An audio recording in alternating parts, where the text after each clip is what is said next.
இந்த புட்டு கூட நம்ம அப்படியே கொஞ்சமாக நெய் போட்டு அப்படியே பிசைஞ்சு நெய்யும் போட்டுக்கலாங்க, நல்லெண்ணெயும் போட்டுக்கலாம். அப்படியே பிசைஞ்சு இதை பழத்தில் ஒரு வாயும் புட்டில் ஒரு வாயும் ஒரு வாய் எடுத்து அள்ளி சாப்பிட்டா அப்படியே தேனாமிர்தம் மாதிரி இருக்குதுங்க, செம்ம. என் அன்புள்ளங்களுக்கு வணக்கம். நான் இன்னைக்கு உளுந்து புட்டு செய்யலான்னு இருக்கிறேங்க. நீங்கள் நினைப்பீங்க உளுந்துல புட்டா அப்போ வலுவலுன்னு இருக்குமோ, டேஸ்ட் நல்லா இருக்காதோ அப்படின்னு நினைக்கலாம். அப்படிலாம் இருக்காதுங்க. உளுந்து வாசமே வராது, நல்லா இருக்கும், பஞ்சு மாதிரி சாஃப்டாக இருக்கும்.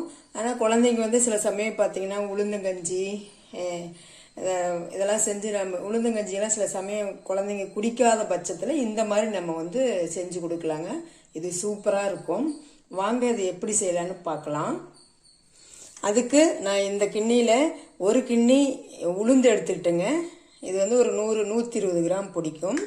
அதே கிண்ணியில் அரை கிண்ணி புழுங்கல் அரிசி எடுத்துக்கிட்டுங்க. நீங்கள் பச்சரிசி வேணாலும் போட்டுக்கலாம். புழுங்கல் அரிசியில் செஞ்சால் ரொம்ப நல்லாயிருக்கும்.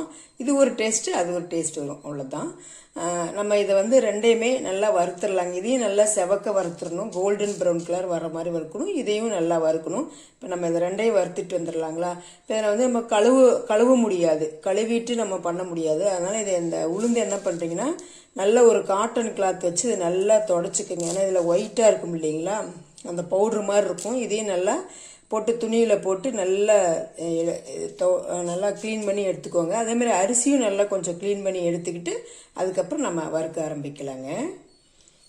இந்த மாதிரி ஒரு ஒயிட் கிளாத் எடுத்து நல்லா இப்படி தேய்ச்சி விட்டுக்குங்க.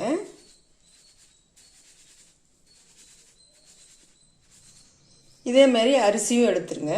எடுத்துட்டிங்கன்னா நீங்கள் அந்த மேலே உளுந்தில் ஒட்டிருக்கிற ஒயிட் அப்படியே கீழே விழுந்துடும், துணியிலேயே ஒட்டிக்கும். இந்த மாதிரிலாம் நம்ம உளுந்தை வறுக்க ஆரம்பிச்சிடலாங்க. மீடியமாக வச்சுக்கோங்க, அடுப்பு மீடியமாக வச்சுக்கோங்க. மீடியத்தை விட கொஞ்சம் குறைச்சி வச்சுக்கோங்க, அவ்வளோதான். இதை நம்ம கோல்டன் ப்ரௌன் கலர் வர வரல வறுத்துக்கலாங்க.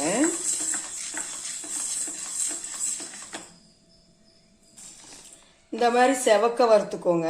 ரொம்ப வறுத்தீங்கன்னா கருகி போயிடும். இந்த கலர் கோல்டன் ப்ரௌன் வர்ற வரலும் வறுத்துக்கோங்க. இப்போ இதை நம்ம எடுத்து ஆற வச்சிடலாங்க. அரிசி பார்த்தீங்கன்னா இந்த மாதிரி வறுபடணுங்க. இந்த மாதிரி நல்லா வறுபடணும். வாயில் போட்டு பார்த்தோம்னா கடுக்கு முடுக்குன்னு நல்லா கடிபட்டுறணும், அந்தளவுக்கு வறுபடணுங்க. இப்போ இதையே இறக்கி ஆற வச்சிடலாங்க.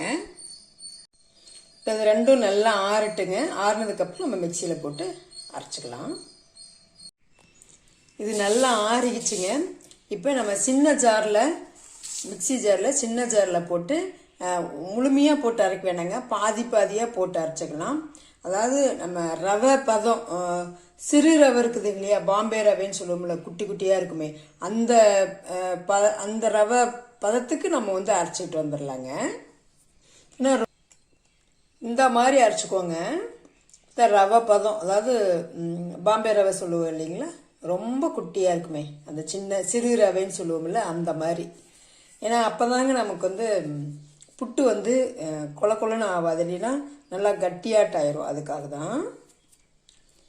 இப்போ நம்ம புட்டு மாவு பதத்துக்கு பிசைஞ்சிக்கலாங்க. நம்ம இனிப்பு புட்டு இனிப்பு அப்படிங்கிறதுனால கொஞ்சமாக இந்த அளவு கொஞ்சம் உப்பு சேர்த்திக்கிறேங்க. இந்த மாவுக்கு தகுந்தது. நம்ம உப்பு சேர்ந்ததுக்கப்புறம் நல்லா பெசரி விட்டுக்கலாங்க. எல்லா பக்கமும் மாவில் போய் உப்பு படுற மாதிரி நல்லா பிசைஞ்சு விட்டுக்கலாம். இப்போது நான் ஒரு 1/4 டம்ளருக்கு கொஞ்சம் அதிகமாக தண்ணி எடுத்துருக்கேன். இப்போ இது எல்லா தண்ணியும் ஊற்றக்கூடாது, கொஞ்சம் கொஞ்சமாக ஊற்றி, பச்சை தண்ணி தாங்க, சுடுதண்ணி இல்லை. நம்ம அதை கொஞ்சம் கொஞ்சமாக ஊற்றி நல்லா பிசைஞ்சிக்கலாங்க. அதிகமாக ஊற்றிடக்கூடாது, கொஞ்சம் கொஞ்சமாக தான் ஊற்றணும். ஏன்னா உளுந்துனால நல்லா தண்ணி நிறைய இழுக்கும். நம்ம கொஞ்சம் கொஞ்சமாக ஊற்றி பிசைஞ்சிக்கலாங்க. நான் காட்டுறேன். இப்போ இந்த மாதிரி நான் இப்போ 1/2 டம்ளர் தண்ணி ஊற்றினேன் இல்லைங்களா, எடுத்தேங்க இல்லைங்களா, அது ஒரு 1/4 டம்ளர் தாங்க ஊற்றினேன், அவ்வளோதான் இந்த தண்ணி பிடிச்சிது. நம்ம இந்த மாதிரி பிசைஞ்சிக்கிடுங்க. இது எப்படி பதம் அப்படின்னா நல்லா அப்படியே உதுத்தி விட்டு நல்லா பிசைஞ்சுக்குவோங்க. கொஞ்சம் கொஞ்சமாக தண்ணி ஊற்றி, இங்கே பாருங்கள், இப்படி பிடிச்சா பிடிக்க வரணும். இப்படி உருண்டை மாதிரி பிடிக்கணும். உதுத்தி விட்டால் அப்படியே பொல பொல பொல பொலன்னு மணல் மாதிரி அப்படியே விழுக்கணும். இப்படி இதுதாங்க பதம். நம்ம இதை இன்னும் கூட சின்ன சின்ன கட்டிகள்லாம் இருக்குது பாருங்கள். நல்லா நல்லா தெரியும்னு நினைக்கிறேன். இதெல்லாம் சின்ன சின்ன கட்டிகள்லாம் இருக்குது. இப்போ வந்து நம்ம இதை மாவு சலிக்கிறோம் இல்லைங்களா, அந்த சல்லடையில் போட்டு சலிச்சுக்கலாங்க.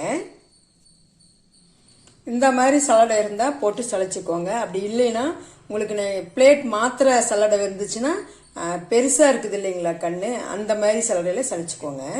நல்லா அப்படி கையை இப்படி மாவு வந்து நல்லா இப்படி உதுத்தி விட்டு நல்லா ஒரு பிசைஞ்சு அதுக்கப்புறம் நல்லா சலிச்சுக்கோங்க. அப்போ தான் பார்த்தீங்கன்னா பாருங்கள் பொல பொலன்னு விழுவுது, புட்டு நல்லா வரும். இப்போ நான் அதை சலிச்சுட்டு காட்டுறேன்.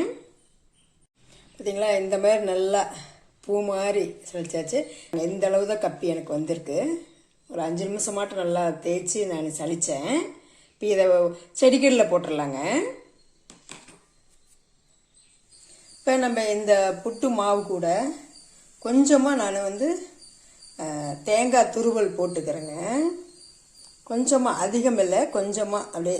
ஏன்னா இந்த தேங்காய் துருவலோட சேர்ந்து வெந்து வந்துச்சுன்னு வச்சுக்கோங்களேன், இந்த புட்டு வந்து அப்படியே மணமாக சூப்பராக இருக்கும். அதுக்காக தான் அப்படி போட்டு நல்லா அப்படியே ஒரு கிளறி விட்டுக்கலாங்க. இப்போ பார்த்தீங்கன்னா நான் வந்து இட்லி வேக வைப்பேன் இல்லைங்களா, அந்த துணி தான் எடுத்துருக்கிறேன். வந்து இது புட்டு வேக வைப்போம் இல்லைங்களா, அந்த தட்டு எடுத்து வச்சிருக்கிறேன். இப்போ இது மேலே நம்ம ஆவி பட்டு அந்த தண்ணி உள்ளே வந்துச்சுன்னா வந்து அது வந்து கொலன்னு போயிருங்க. அதுக்காக நல்லா இந்த துணியை வச்சு மூடி ஒரு துணி போட்டு நல்லா மூடிடலாங்க.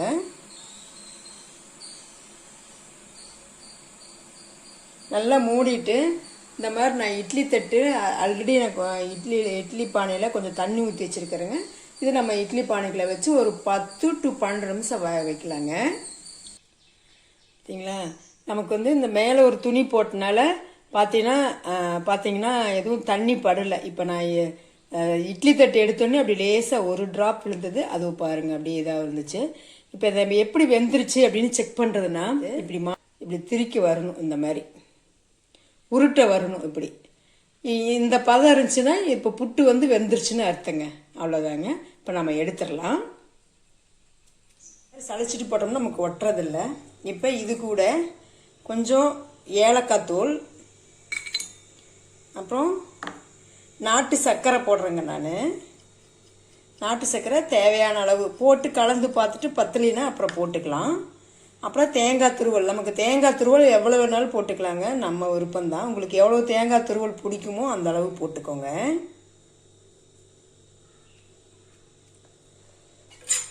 நல்லா கலந்து விட்டுக்கலாங்க.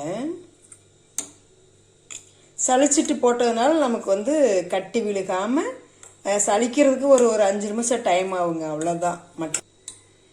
புட்டு அப்படியே மணலாக புட்டு சூப்பராக இருக்குதுங்க. டேஸ்ட்டு உளுந்து புட்டுனே சொல்ல முடியாது. இது குழந்தைங்கள்லேருந்து பெரியவங்க வரல எல்லாமே இந்த புட்டு சாப்பிட்லாங்க. உளுந்து புட்டு மாதிரியே தெரியாது, அவ்வளோ சூப்பராக இருக்குங்க. அதுவும் வளர்கிற குழந்தைங்களுக்கு, பெண் குழந்தைங்களுக்கெல்லாம் வந்து ரொம்ப யூட்ரஸ்க்கெலாம் ரொம்ப நல்லதுங்க.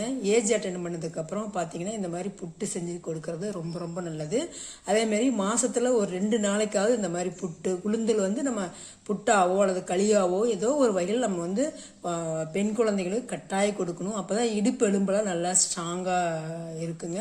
அது ஃபியூச்சரில் வந்து ரொம்ப அது பெண் குழந்தைங்களுக்கு ரொம்ப ரொம்ப நல்லது. எல்லாத்துக்குமே இது டோட்டலாக பார்த்தீங்கன்னா எல்லாருமே விரும்பி சாப்பிட்லாம். இந்த புட்டு வந்து அவ்வளோ சூப்பராக இருக்கும். நீங்கள் வந்து இதை செஞ்சு பார்த்துட்டு நல்லா இருந்துச்சுன்னா சப்ஸ்கிரைப் பண்ணுங்கள். ஏன்னா அப்போ தான் நான் போடுற வீடியோ உங்களுக்கு வந்து டக்குன்னு வந்து சேரும். ரொம்ப நல்லா இருந்துச்சுன்னா உங்கள் ஃப்ரெண்ட்ஸ் அண்ட் ரிலேட்டிவ்க்கு ஷேர் பண்ணுங்கள். தேங்க்யூ.